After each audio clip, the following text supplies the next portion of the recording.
Michelle will now demonstrate the next movement. So she pulled her hands back too soon. Leave the fingers here as if someone's holding your hand. Then turn.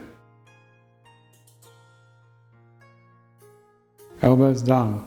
So the hands are head height. So the wrist should be level with the shoulder. More? Yes, so you must close on the front. Then close more. Then sink.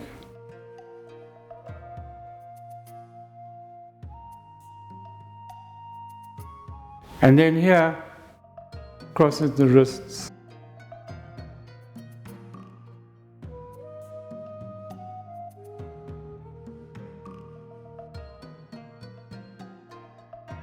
So she didn't close her hip enough on the front here. The center line must go through here into the foot. And then just sit.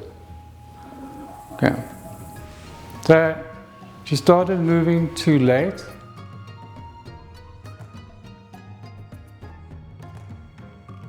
She dropped the hands right down here and then started to move back.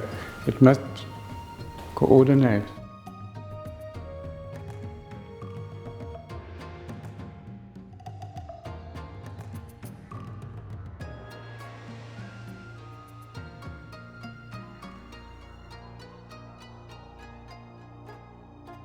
Yes, good.